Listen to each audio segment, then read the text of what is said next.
NSC Fan TV. I'm here with Duncan. We got to see a 3-1 win against Atlanta. Yeah, that was great, wasn't it?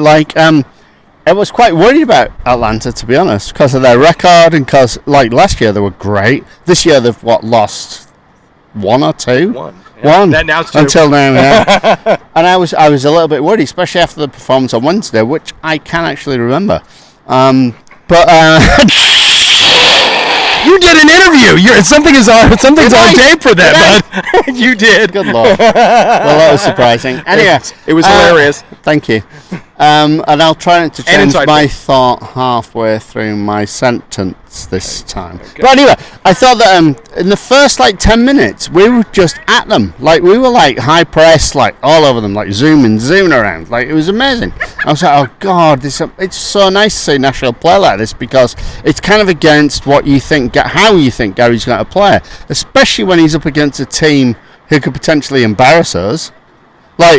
I thought he was going to sit back, but we didn't at all. Dax was Dax and had time to pick out passes and stuff, and we were moving around and yet covering the space that had been left when other people moved out, which is a thing I've always been worried about in the past. When somebody thrusts forwards, we don't cover the space quickly enough, but we were just very down out for the first 10 or 15 minutes, and then they came back into it a little bit.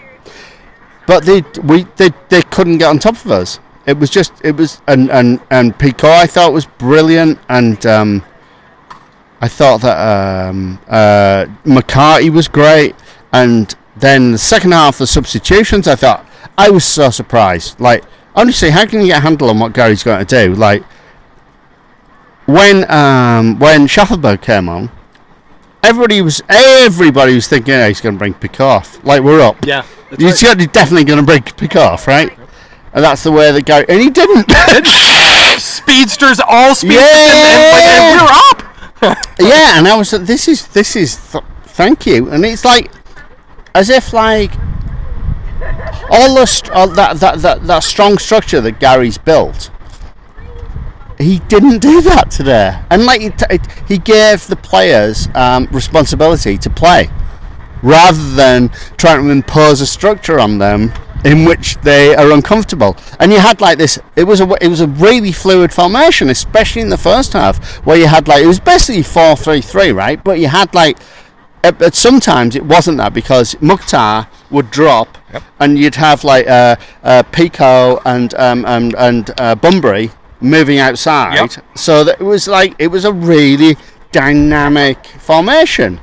And then the thing that sealed it for me, where I thought, oh my God, we can actually play. We don't need to be as tight as Gary wants us to be, was when Zimmerman bombed forwards in the second half. Yeah, he was bombing. Yeah. He bombed forward in through kind of an inside right position. Yeah. And bombed forward and almost got us a goal.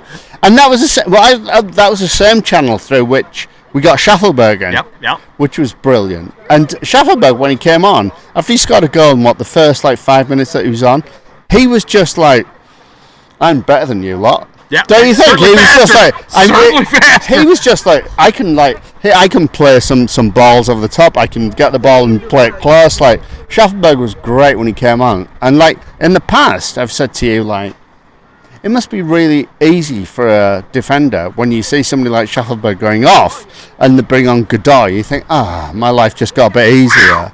But we were up, right? We were up in the game, and then we brought Schaffelberg on for Godoy, right? For Godoy, right? Speedster came on, yeah. And that's a defender who's already down in the game is going to go, oh God, Bennett! Now I've got to run after this bastard. Jesus. And Miles Robinson looked dead leg, he was really and Atlanta. I don't know if Atlanta have looked that terrible all season. I think we made them look terrible. They had very few chances, apart from that stupid penalty, which apparently my friend Matt was texting me all throughout, and he was like, "Yeah, that guy just backed into Dax." Soft pens happen though. Soft pens happen. True. But we didn't sit back and we didn't bring a Nunga on with 20 minutes to play and just try to sit on the lead. Turtle up. Yeah, we didn't, even when Nunga came on, we didn't try to. Yeah. We still played with the same intent that we had in the previous like 75 minutes or whenever he came on. But yeah, that was a massive win for us, I think, and it shows. Hopefully, it shows Gary to give the players some responsibility, because we've got some good players. If you take the reins off a little bit, we can be exciting and win games, which is important. You can't just be exciting when the defense is playing like that. That's the other part of this, is when the defense plays like that, it does free things up in the front. Well, true, and like I thought the defense was great, like, but I do still worry about when, because Zimmerman organises so well. Like, Zimmerman's the organiser and makes people move into positions where well, maybe they wouldn't. The trap makes them fear through balls. They don't send through balls because the trap works. And like, Zimmerman's always the first one to everything. And the only problem would be if Zimmerman got injured, you'd be worried about who would marshal the defence, right? Like, that would be the only problem that I would see. But I think, like, let's play like that. Like, let's go for it. And like, God, we're going to win more games than we lose. Plus, it's going to be prettier. I'd rather make it to the playoffs playing pretty football than make it to the playoffs being boring. Do you know what I mean? Today was pretty football. It was pretty. It was super nice. Like, I was so enthused today. It was amazing. It was such a contrast between the rigid lines of Wednesday and the lines. It was just like you could see it. Like, it was. I was saying to Christy, you see, now we're 4-3-3. Then Mukhtar dropped back and I said, "Oh, we're not 4-3-3." Like, Mukhtar drops back in the midfield, and then you have Lovitz bombing on. So then all of a sudden somebody comes around and covers. So you got three at the back now, and then you got It was beautiful. I thought that why can we play like that and yet sometimes look so terrible when we don't do that? I think hopefully Gary's looked at that and thought, okay, I can move on from this. Like, I can move on from this strict kind of like olden days structure into something that perhaps is a bit more fluid, a bit more dynamic. Because I think we've got the players to do it. Like, and I'm quite happy. I'm not as funny as I am when I'm miserable. Do you know what I mean? I understand that. It seems like, we have good things to talk about. This is a good burden, but it makes for not as good YouTube. My comedy is more tragic. we need to at least be rained on then. Oh yeah. No, I think honestly that was lovely, and I was like, it was the person who sits next to me had brought somebody for their first game, and I was like, oh mate, you've really come at a good time. James Louise, like, your expectations are very high now. Yeah, absolutely. Like, you've come at a good time. He's like, I'm definitely coming again. Good. So yeah, good for you. Good. Yeah, but I think that's what you need to do. Like play entertaining football. The thing is, in this league as well, right? It's not like in the European leagues where there's relegation and promotion.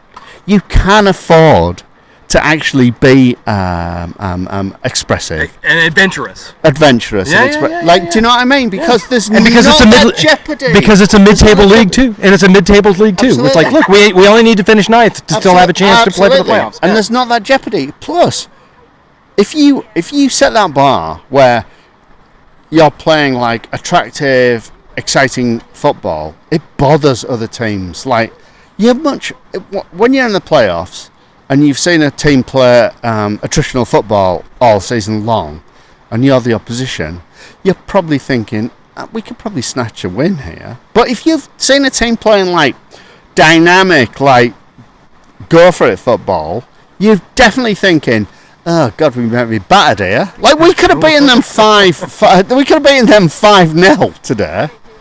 Do you know what I mean? Yeah, yeah. Like, that worries other teams in the league. So other teams adjust to play at your style, to counteract your style. And this is the message that we need Gary to hear, and we want the rest of the MLS to see. Absolutely. NSC Fan TV with Duncan.